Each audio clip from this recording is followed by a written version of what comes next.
Halo semua, balik lagi ke channel saya. Kali ini saya akan bahas tentang bilangan prima. Bilangan prima seperti yang kalian tahu itu merupakan bilangan yang habis oleh dirinya sendiri dan satu. Contoh dari bilangan prima ini misalnya 2, 3, 5, 7, dan seterusnya. Kemudian ada juga yang disebut sebagai bilangan komposit, di mana bilangan komposit ini adalah semua bilangan yang merupakan hasil perkalian dari bilangan prima. Contohnya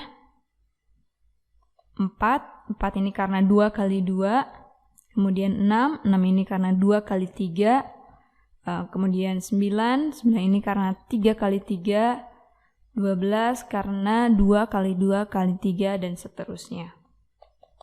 Kemudian pertanyaan yang lain, kalau satu itu sebenarnya bilangan prima atau bilangan komposit sih? Jawabannya adalah bukan keduanya. Nah, kenapa satu ini bukan bilangan prima? Kalau kita lihat dari pengertian bilangan komposit ini kan hasil dari perkalian bilangan prima. Jadi misal kalau satu ini merupakan bilangan prima, misalnya saya bisa tulis 6 ini sama dengan 2 kali 3. Kemudian 6 ini bisa saya tulis 2 kali 3 kali 1 kali 1. Kemudian bisa saya tulis 6 ini 2 kali 3 kali 1 kali 1, dan seterusnya. Sehingga para ilmuwan memutuskan bahwa 1 ini bukanlah bilangan prima. Karena kalau dia menjadi bilangan prima, maka jumlah faktor dari bilangan komposit ini bisa menjadi tak hingga. Nah, karena dia bukan bilangan prima, maka dia juga bukan bilangan komposit. Karena pengertian dari bilangan komposit itu tadi adalah perkalian bilangan prima. Kalau dia bukan karena satu ini bukan bilangan prima, maka dia juga tidak bisa disebut sebagai bilangan komposit. Jadi jawabannya bukan bilangan prima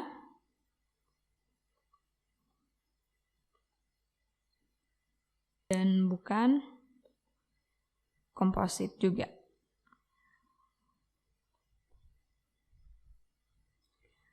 Nah, yang kedua ada yang namanya primality test, atau bagaimana cara kita untuk membuktikan bahwa sebuah bilangan itu adalah prima atau bukan, atau komposit. Ada dua cara yang saya perkenalkan. Yang pertama ada cara sederhana. Misal saya mau ngecek apakah 17 ini bilangan prima. Nah, sebenarnya sederhananya itu kita cek aja 17 ini apakah habis dibagi 2, 17 apakah habis bagi 3, 17 ini apakah habis dibagi 4, dan seterusnya sampai apakah 17 ini habis dibagi 16. Nah, kalau jawaban dari semua pertanyaan ini adalah tidak, maka bisa kita simpulkan bahwa 17 ini adalah prima.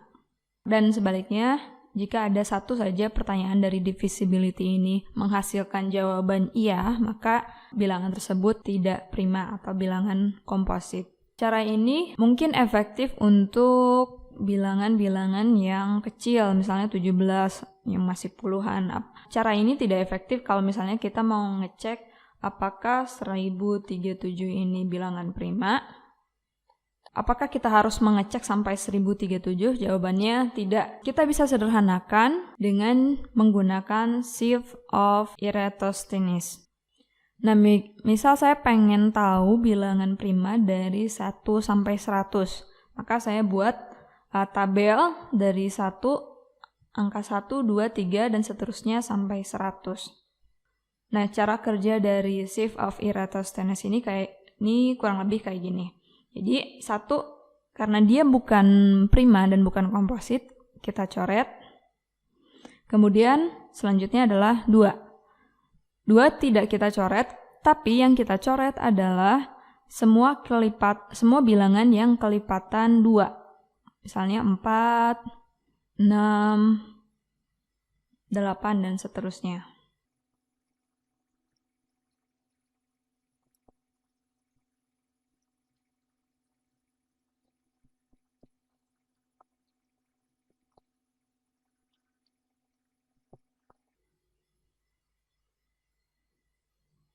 Nah, kemudian kita lihat 3.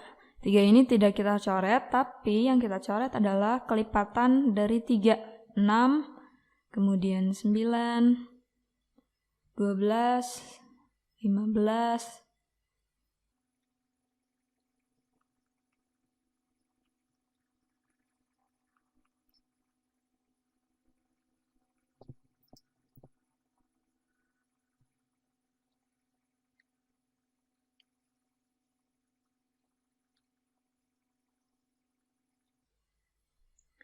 kemudian kita cari lagi angka yang belum kita coret, yaitu 5. 5-nya tidak kita coret, tapi kita coret semua kelipatan 5. Nah, dari 5 kita cari lagi angka yang belum dicoret, yaitu 7. Kita hapus semua bilangan yang merupakan kelipatan 7.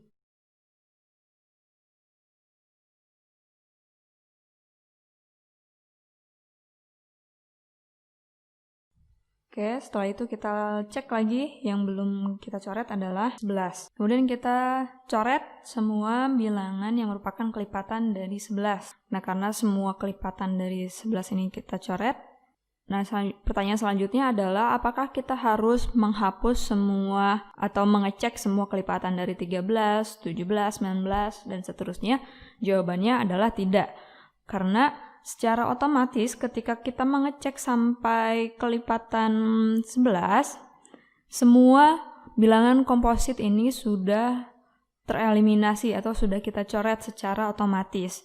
Nah, sehingga semua bilangan yang tidak dicoret di sini seperti 2, 3, 5, 7, 11, 13, 17, dan 19, dan seterusnya, ini semua adalah bilangan prima dari 1 sampai 100.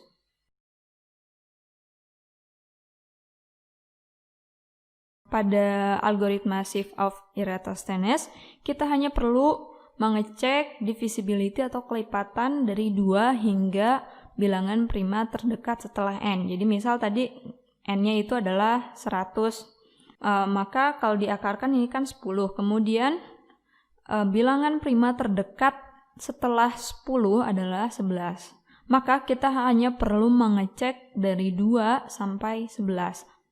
Misalnya ada pertanyaan, apakah 151 ini bilangan prima? Nah, kita tidak perlu mengecek sampai 151. Kita cukup sampai akar 151, yaitu 12, sekian. Dan bilangan prima terdekat dari 12 yaitu 13. Sehingga kita hanya perlu mengecek apakah 151 ini habis dibagi 2, habis dibagi 3, habis dibagi 4, dan seterusnya sampai 151 ini habis dibagi 13. Sekian dari saya, jangan lupa like, subscribe, komen, dan share. Sampai jumpa di video berikutnya.